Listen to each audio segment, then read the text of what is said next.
I'm taking the next CEO for myself. Here, pick up the $1,000 alimony.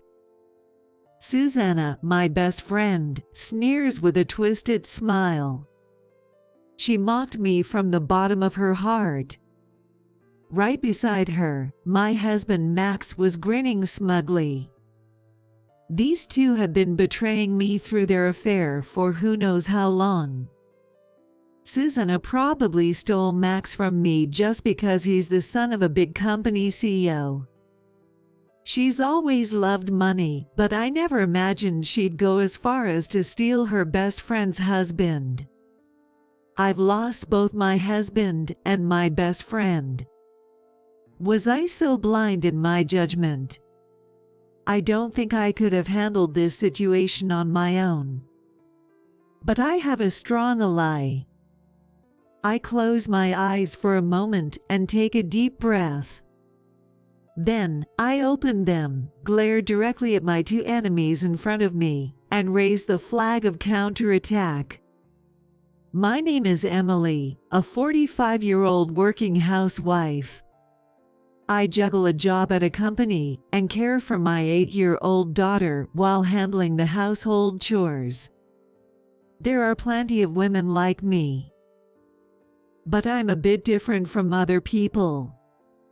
Good morning, Emily. I'm counting on you today. Good morning, Dave. Let's do our best today.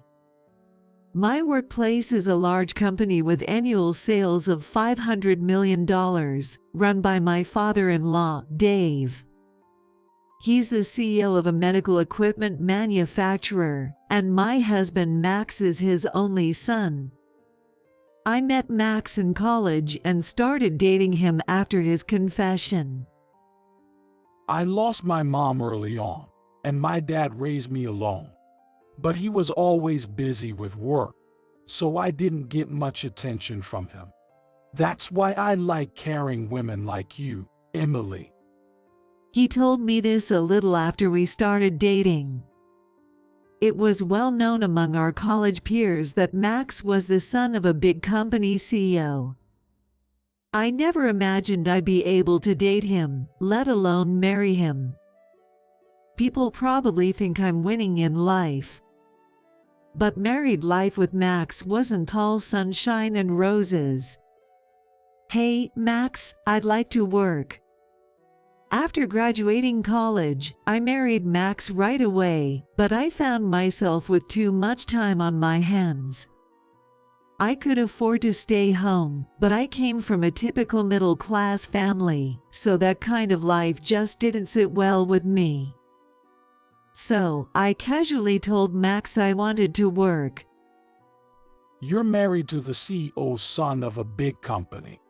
If someone like you starts working outside, people will start rumors that the company is in trouble. Have some self-awareness, will you? He rejected my idea with a look of disdain. Before we got married, Max said he liked caring women. But he meant a woman who would cater to his needs. After marriage, he treated me like a servant and bossed me around. I wanted to work to escape that, but my wish fell on deaf ears. After the wedding, I spent my days with nothing but sighs. You seem down. Dave. One day, Dave returned home late after work and noticed me sulking in the corner of the living room. I couldn't help but spill everything to him. I see. I raised him as a single dad, so maybe he became spoiled with family because I couldn't give him much attention. Maybe. Isn't he a bit too spoiled, though? I fought, but I couldn't say that in front of Dave. I answered vaguely, and Dave smiled wryly before making this proposal.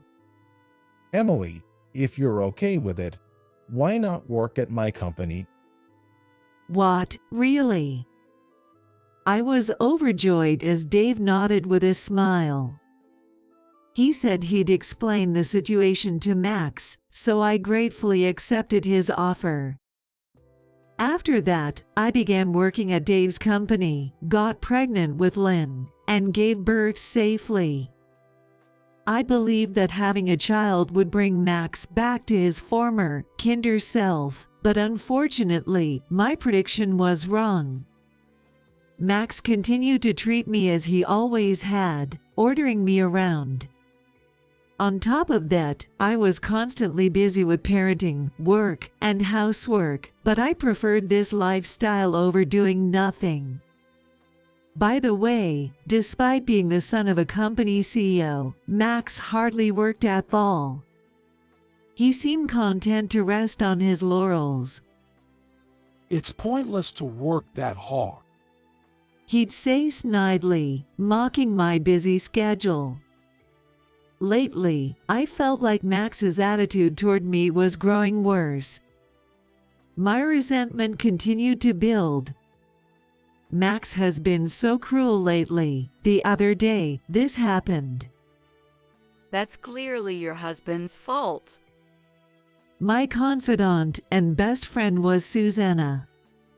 We had known each other since high school, and she always listened to my complaints. We regularly met at our usual cafe that we had been frequenting since high school. Susanna was my best friend, and I cherished her deeply. I can't believe Max treats you so poorly when you're so kind and hard-working, Emily. Thanks, Susanna. Watching her express anger on my behalf made me chuckle. Sipping her favorite orange juice, Susanna continued. But he has always been like that, hasn't he? Have you met Max before, Susanna? Susanna looked briefly surprised, but quickly returned to a smile. I saw him at your wedding, but it's strange to say I know him just from one meeting. I probably formed an image of him just from hearing your stories. I see, Susanna. I didn't realize I complained to you so much. Apparently, I had vented to Susanna so often that she felt like she knew Max personally. I reflected on my actions. Susanna smiled wryly and shook her head. No, it's okay, Emily. Don't worry about it. Would you like some cake? I'm in the mood for something sweet. Sounds good. I continued to complain about Max, but Susanna listened kindly and patiently. Despite the increasing hurtful comments from Max lately, I managed to get through each day thanks to Susanna and Dave. But that daily life came to an abrupt end. Dave, why did you?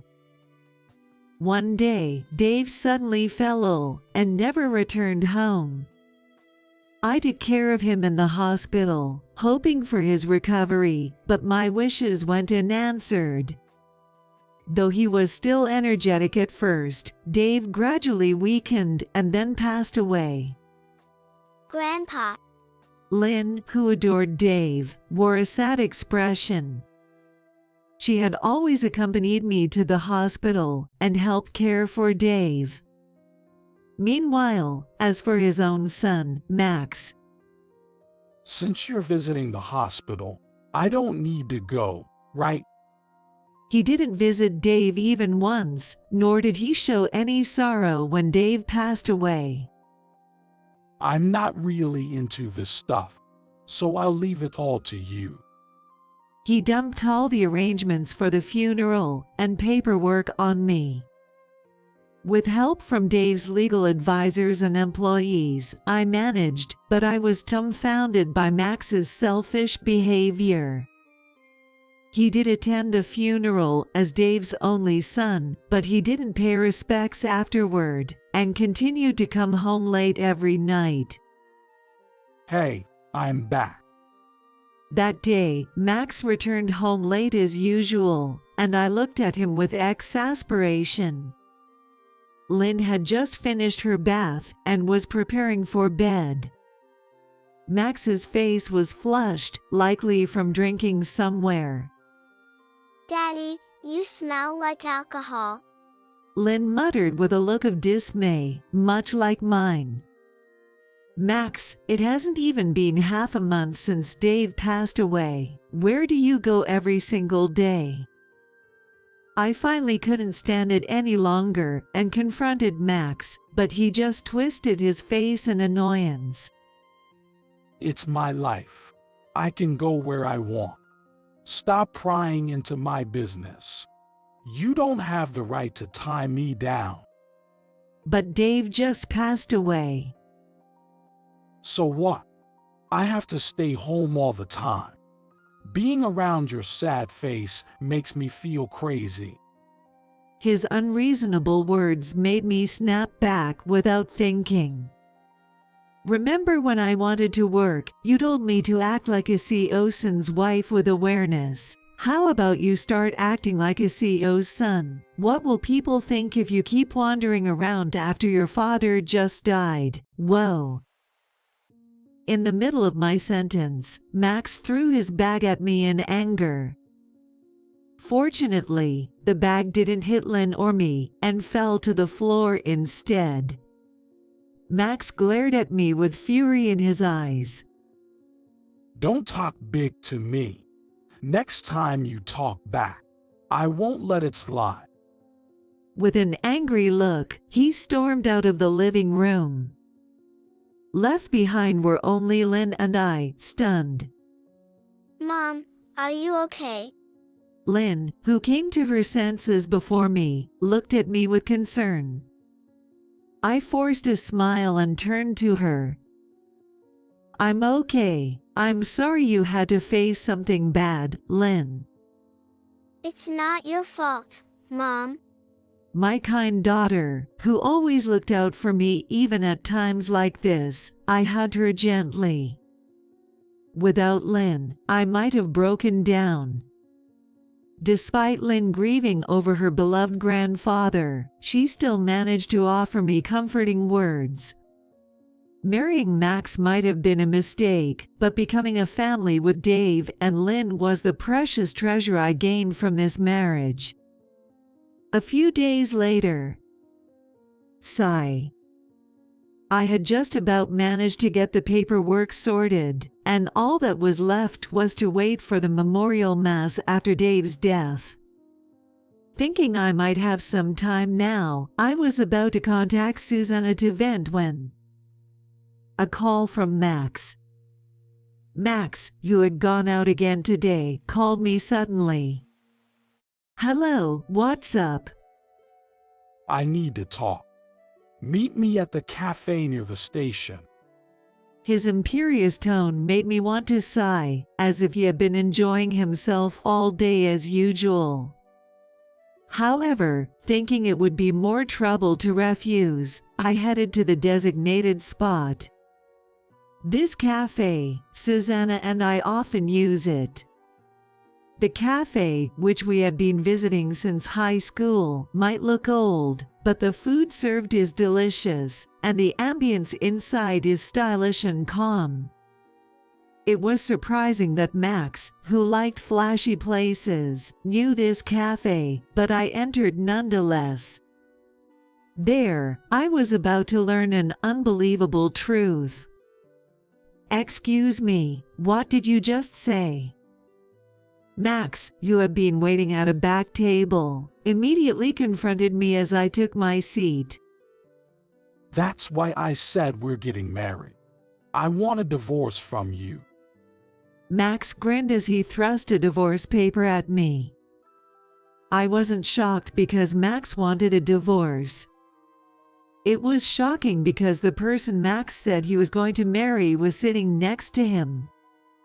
Sorry, Emily. I'm taking your husband. Susanna said this with a sarcastic tone, intertwining her arm with Max's. Now that Dave's gone and all the paperwork's finished, I thought it was a good opportunity to settle everything, right, Max? Susanna smiled at Max, who nodded back with a smile. How long have you two been together? Struggling to control my trembling voice, I asked them both. Let's see. Was it right after Lynn was born? I visited your house and met Max. He was quite frustrated because you weren't paying him any attention. Susanna spoke with a sneering smile, making crass remarks.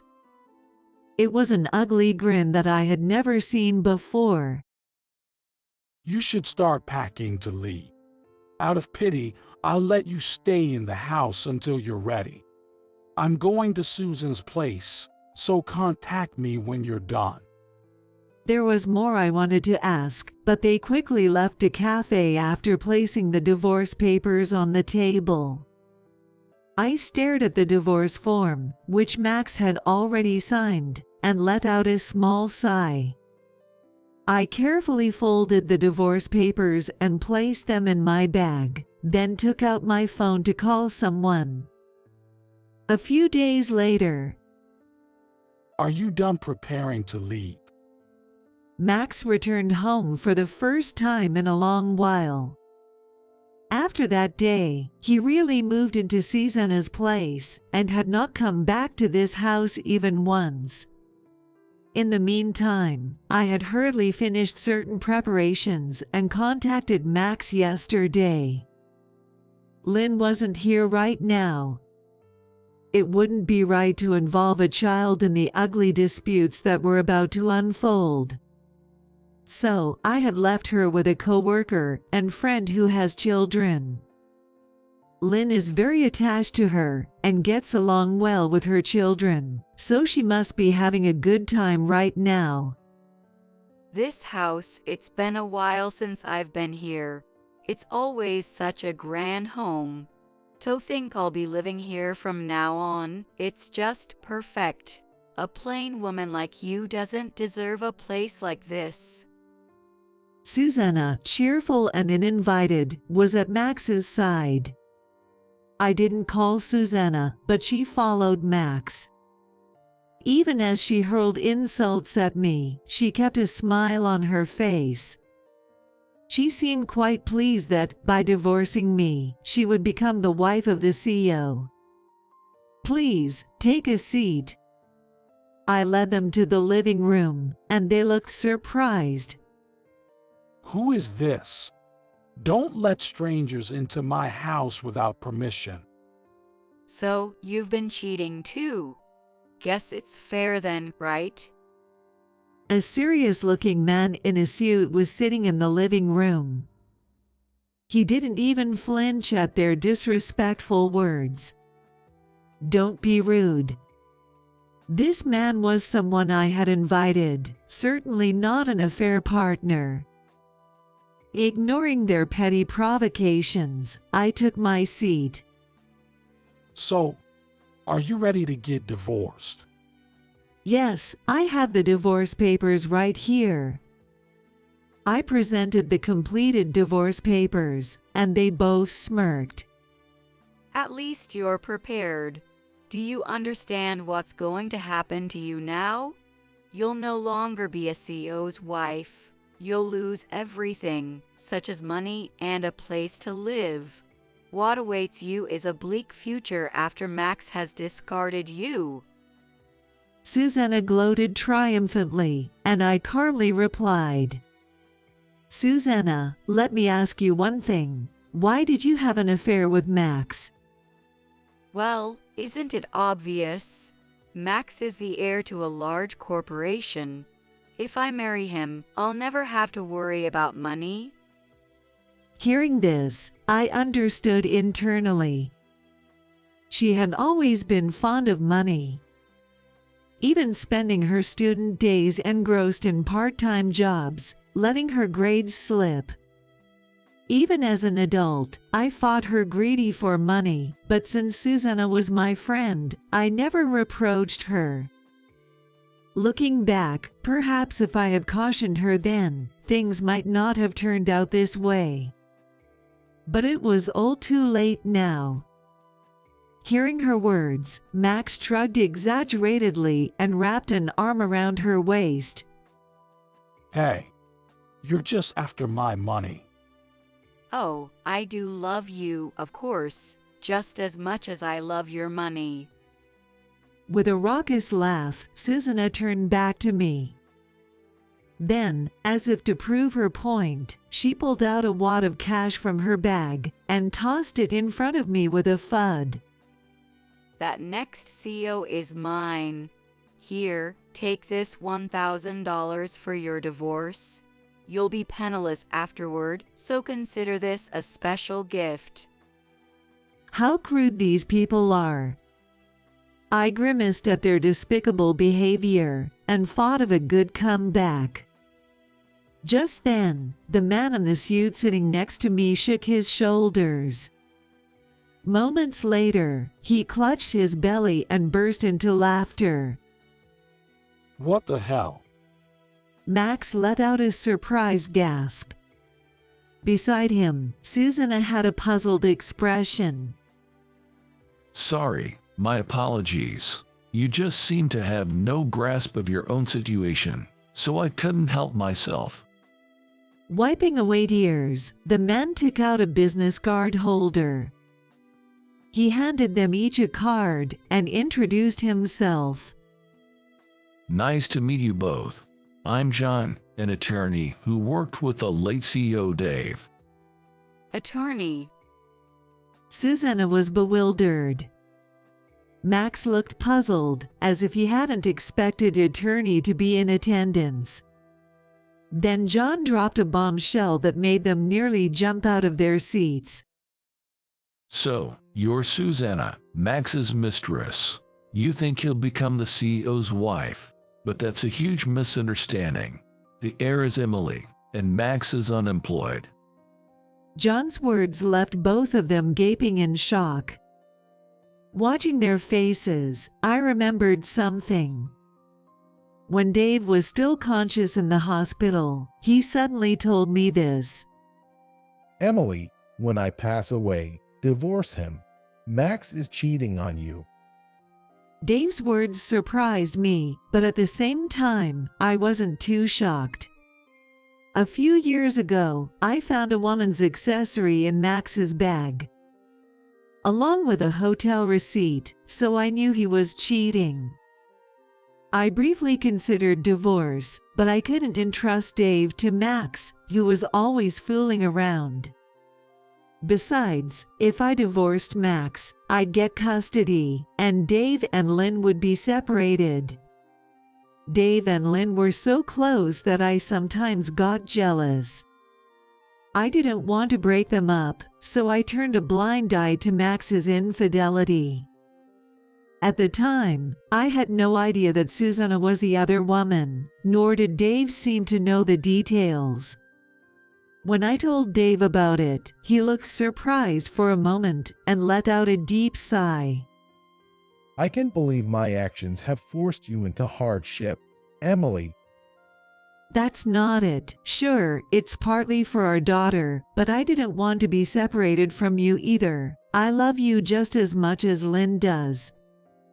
Dave looked like he was about to cry, but he smiled at my words.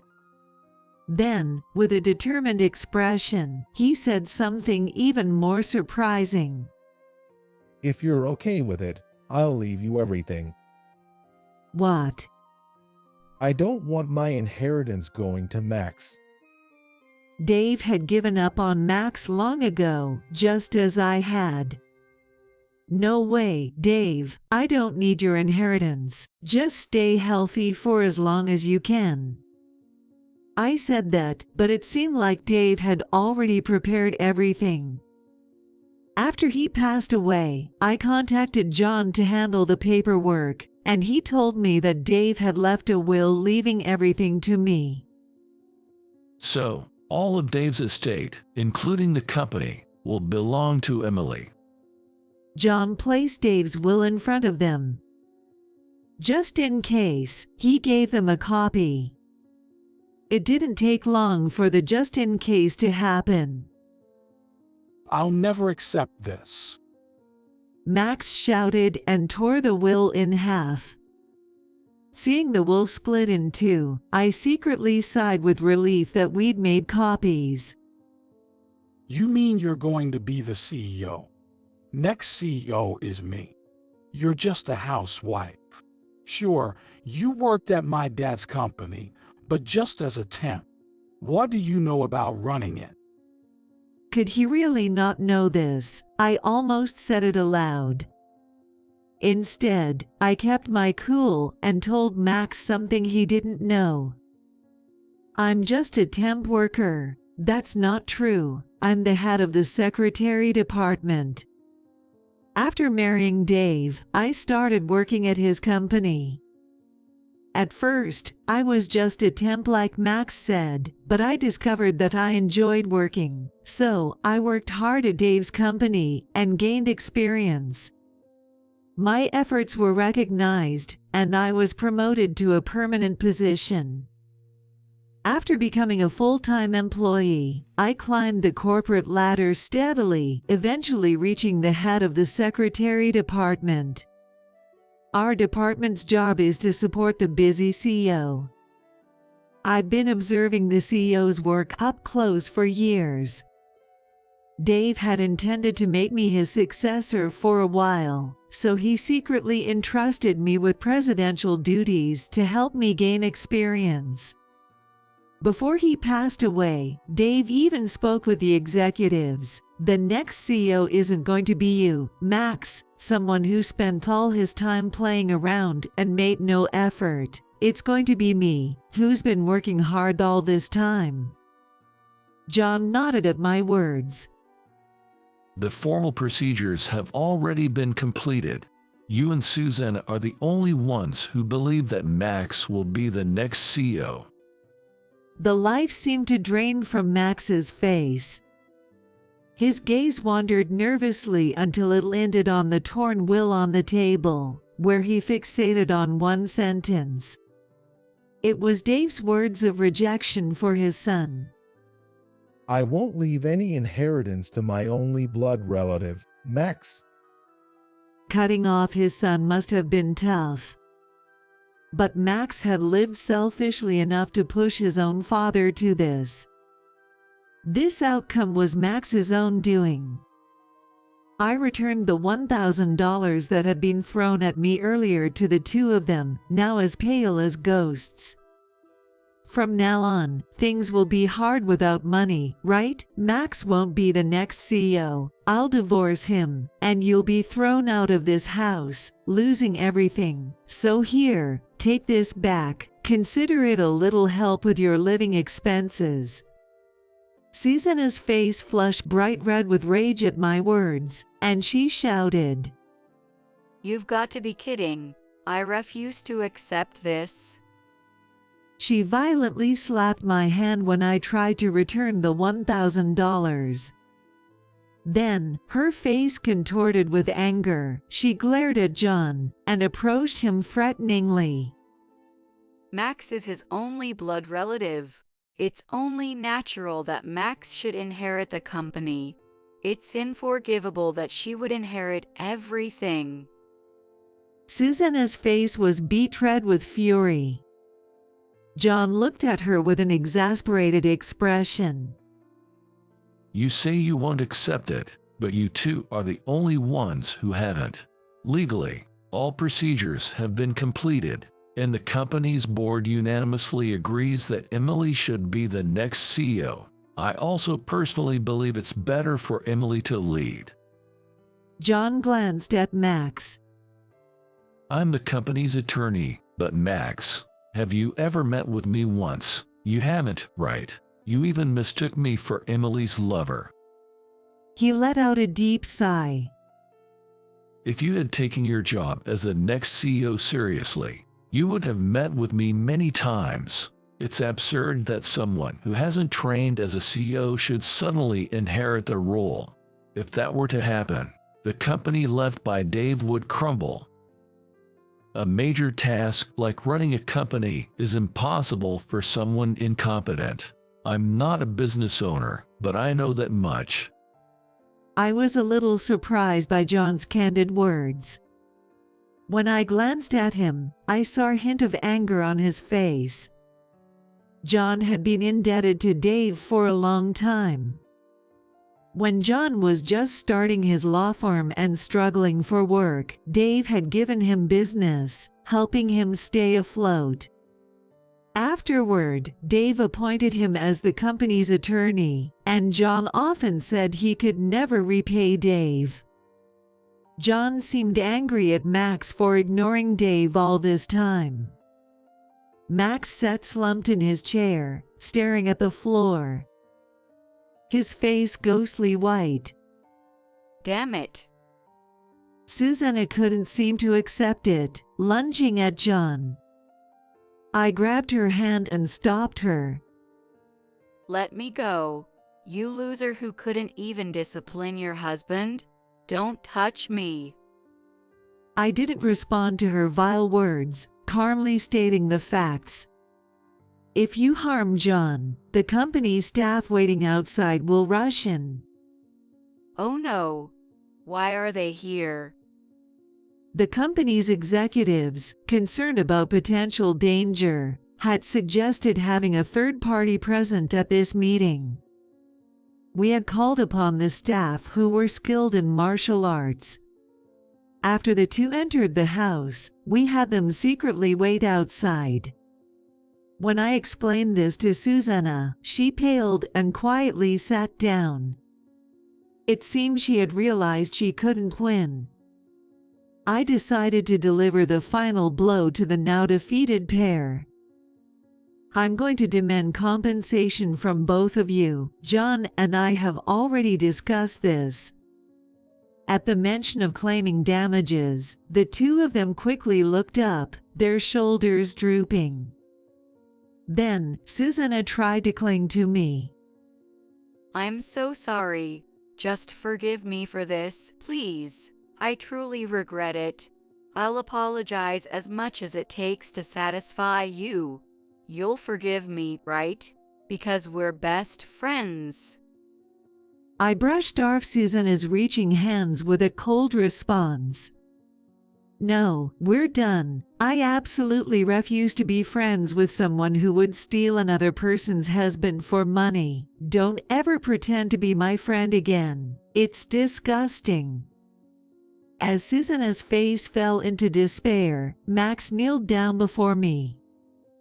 Then he made a ridiculously audacious statement that left me flabbergasted. I'm sorry for everything. Let's start over. Jesus Christ. Divorce would be terrible for Lynn, right? Hearing Max use our daughter as an excuse, my anger surged. How selfish could he be? Lynn asks me almost every day when we'll divorce. What?